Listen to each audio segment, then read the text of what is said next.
4 juin 2022, il est 14 h les amis. Salut tout le monde, j'espère que vous allez bien. Très heureux de vous retrouver pour une nouvelle aventure. On quitte Florence, direction Bologne. Je vous emmène voir le match Italie-Allemagne en Nations League. C'est parti générique.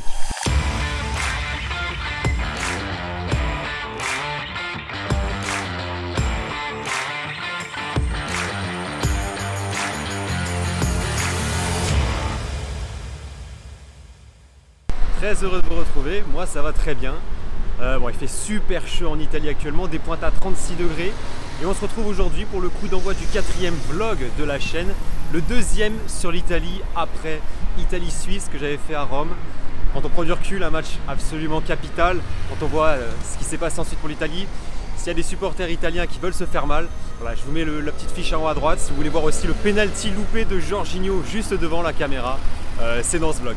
Bref, on sera à Bologne en Émilie-Romagne aujourd'hui pour vivre la première journée de cette Ligue des Nations 2022-2023, groupe C voie A, Italie-Allemagne, coup d'envoi à 20h45. Dans le même groupe, il y a aussi la Hongrie et l'Angleterre qui s'affrontent eux aujourd'hui à 18h. Donc là, je vais prendre un tram puis un bus qui me conduira à Bologne. C'est vraiment pas loin, on change de région, mais les deux villes sont assez proches. Ça va être ma première fois à Bologne, j'y suis jamais allé, donc on va découvrir ensemble. Je vous livrerai quelques petites informations sur la ville et puis sur la région. Avant de passer au contexte de ce match Italie-Allemagne, on parlera des deux sélections et enfin on passera au vlog. Voilà pour le beau programme de cette vidéo les amis, c'est parti. Moi je saute dans le tram et on se retrouve arrivé là-bas.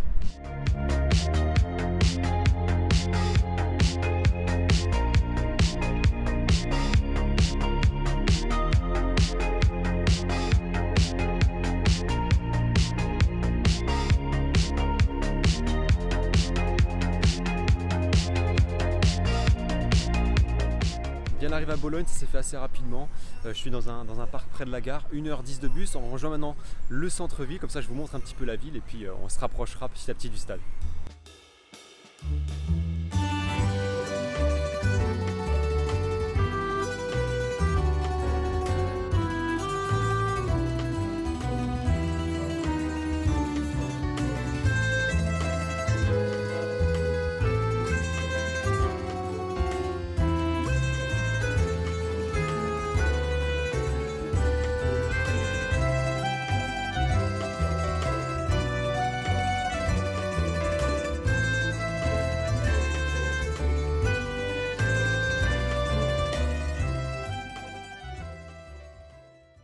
Voilà à Bologne, donc en Émilie-Romagne, le chef-lieu de cette région. Vous avez vu Florence lors du vlog Fiorentina-Milan. Voici Bologne, qui est aussi une ville avec une histoire riche et exceptionnelle.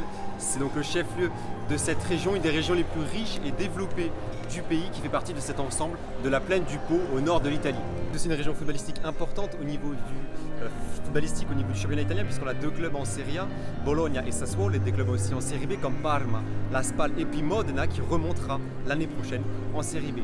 Une région aussi où sont nés de nombreux personnages footballistiques italiens, les frères Inzaghi, Simone et Pippo Inzaghi, Carlo Ancelotti, Pierluigi Collina, mais aussi Arrigo Sacchi, bref des grands noms du sport et du football italien. Ça fait une région riche en grands noms qui ont marqué la culture et l'art italien, Enzo Ferrari, de Vasco Rossi en passant par Pavarotti, Pasolini ou Giuseppe Verdi.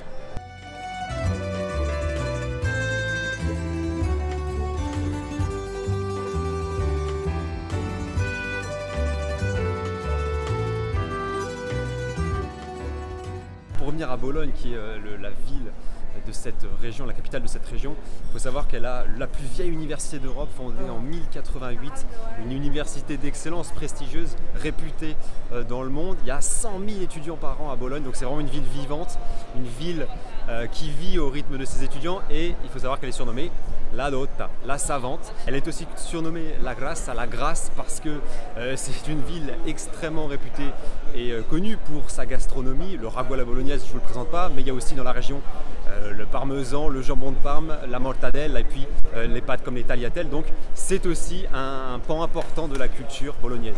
Puis enfin la Rossa, elle est appelée la Rossa pour ces murs rouges que vous avez pu voir. Cette couleur rouge, ça renvoie aussi à la couleur de la ville, la couleur avec des tuiles, mais c'est aussi une référence à la gauche italienne, puisque Bologne a été le berceau du communisme italien dans les années 70. Vous remarquez aussi ces arcades ici qu'on appelle les portici en italien et qui sont l'emblème de Bologne.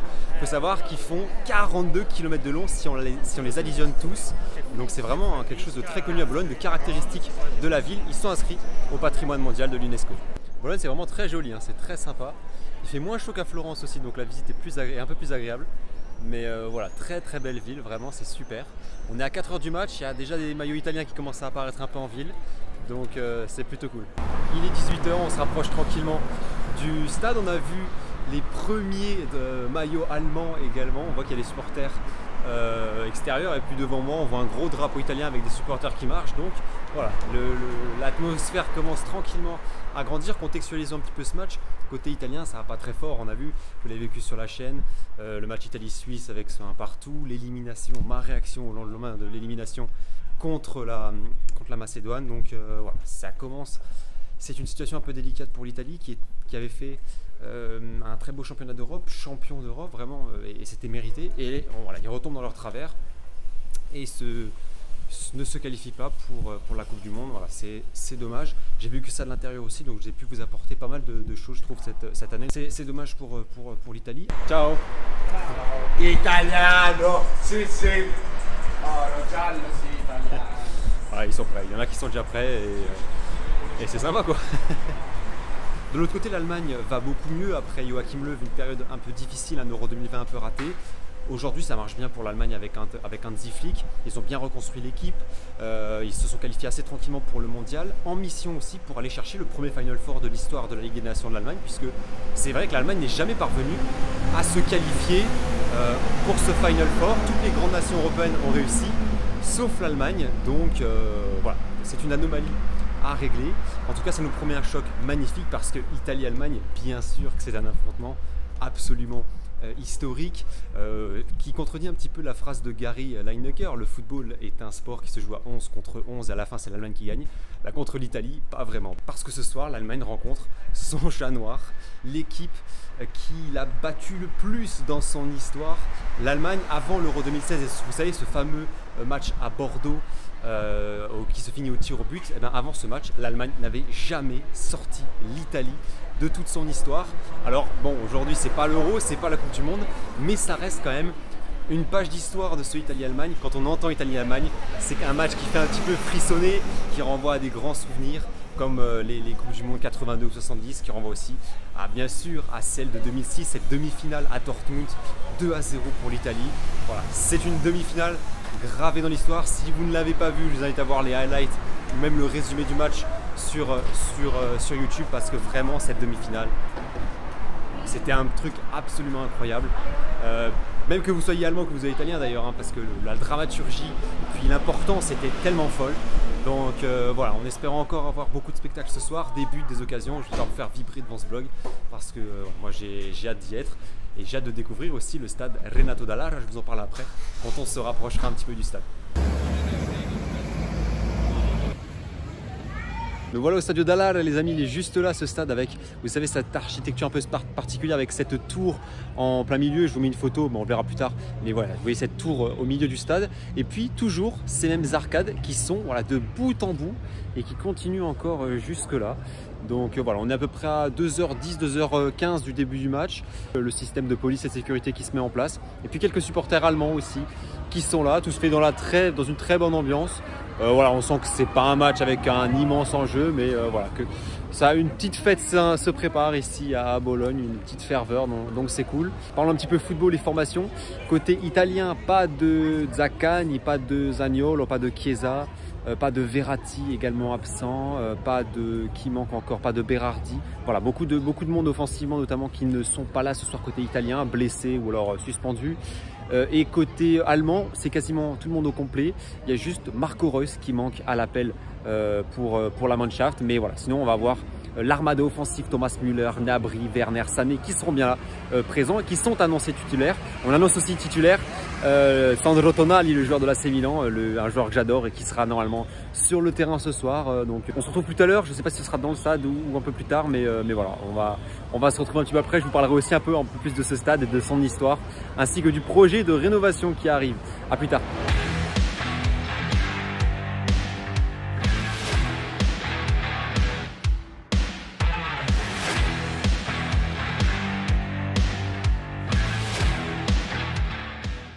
d'Allara, c'est un stade fondé en 1927. Il porte le nom d'un ancien président de Bologne.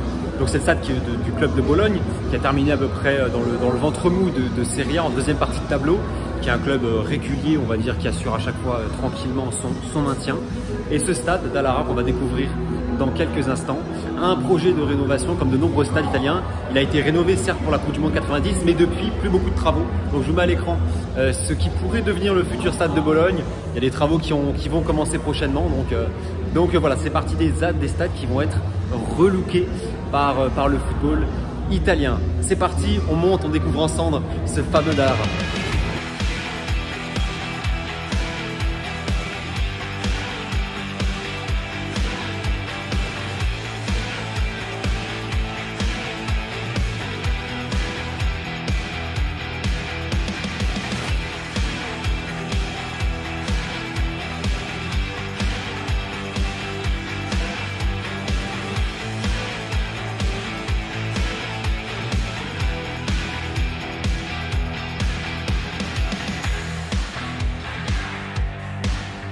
Allez, plus que quelques minutes avant le coup d'envoi, les deux équipes sont rentrées au vestiaire, 10 minutes avant le coup d'envoi. Ils sont en train d'installer les petits drapeaux.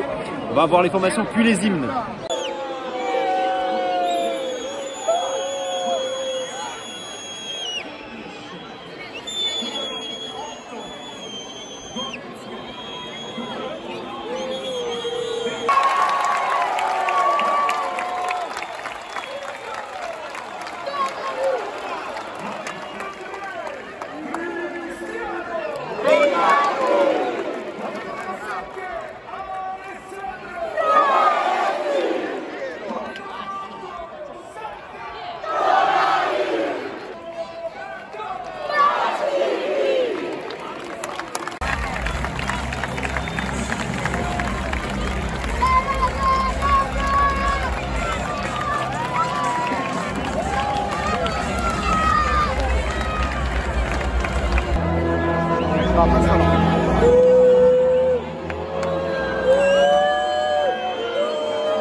Vous avez vu l'hymne allemand d'abord sifflé puis chanté et applaudi par quasiment tout le stade, et puis l'hymne italien aussi chanté de tout leur cœur par les tifosi italiens. C'est parti pour ce match, ça va commencer et l'ambiance monte.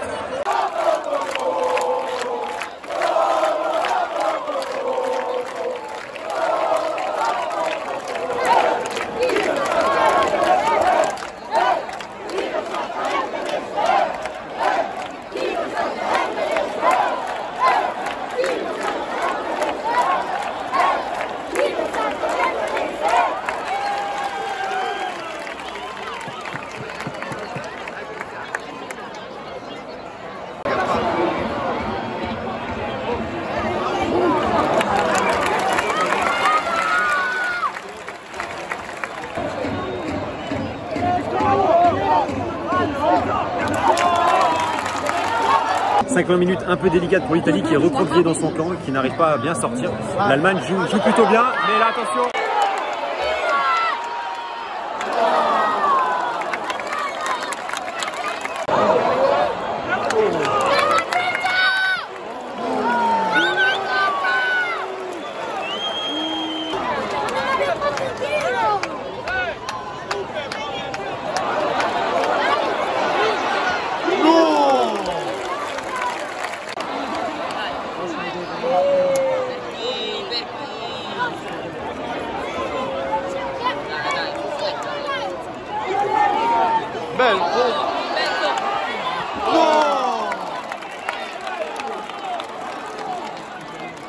Ça va un peu mieux pour l'Italie depuis une dizaine de minutes, qui s'installe plutôt bien dans le camp de l'Allemagne.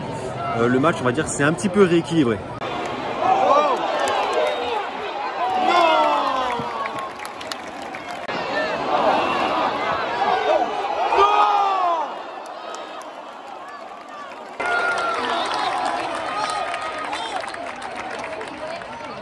C'était très chaud là. Poteau pour Scamacca.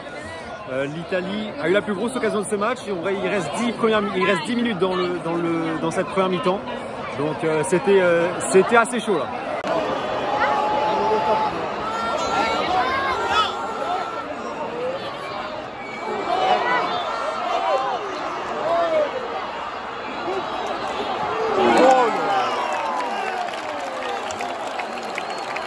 « 38e minute de jeu, grosse occasion pour l'Allemagne. Il y a un peu plus de situation en cette fin de première période, c'est assez intéressant.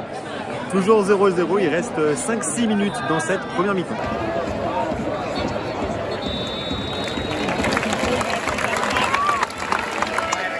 Fin de la première mi-temps ici à Bologne, 0-0 entre l'Italie et l'Allemagne. Après 10 premières minutes un peu difficiles, l'Italie va mieux et a pas mal joué en fin de première mi-temps. C'est assez intéressant, ils ont de grosses situations, notamment ce poteau de Scamacca. 0-0, tout reste à faire en seconde mi-temps.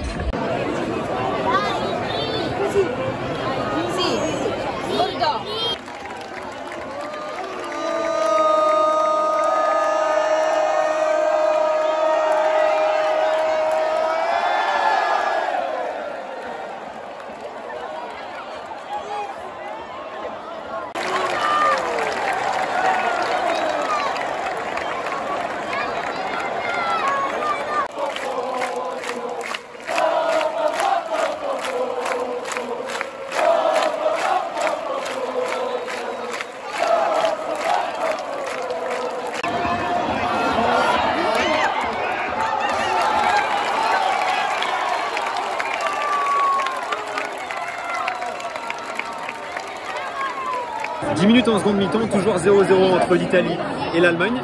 Il y a une belle ambiance dans le stade avec des tentatives de Ola qui ont fonctionné. On attend un peu de spectacle maintenant.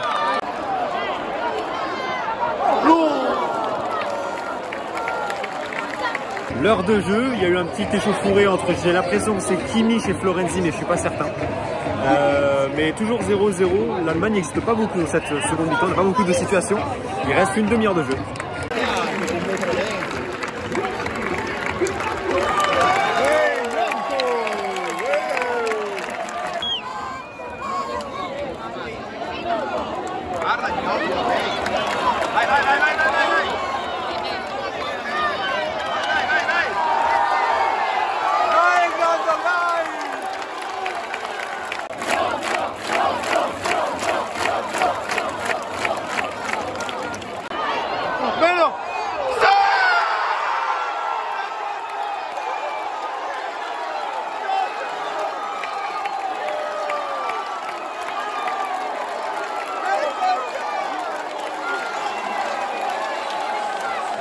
L'ouverture du score pour l'Italie signé Pellegrini et c'est le nouvel entrant Gnotto qui a fait la passe décisive. Ça c'est du coaching.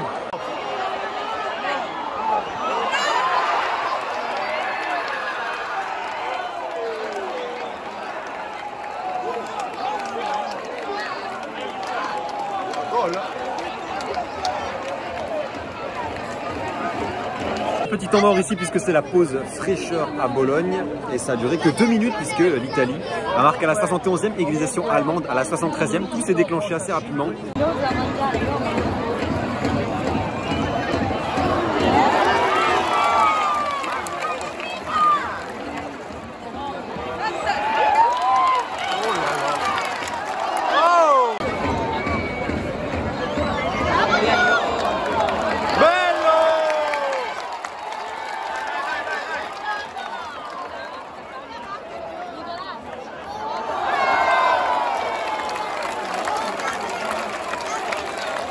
C'est vraiment une équipe C, l'Italie aujourd'hui, même pas l'équipe D. Il n'y a que des jeunes sur le terrain, que des joueurs qui découvrent un peu la sélection.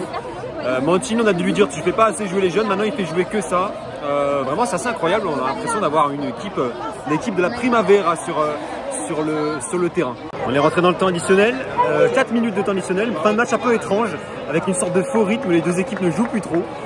Mais il y a un coup franc pour l'Italie, il reste quelques minutes.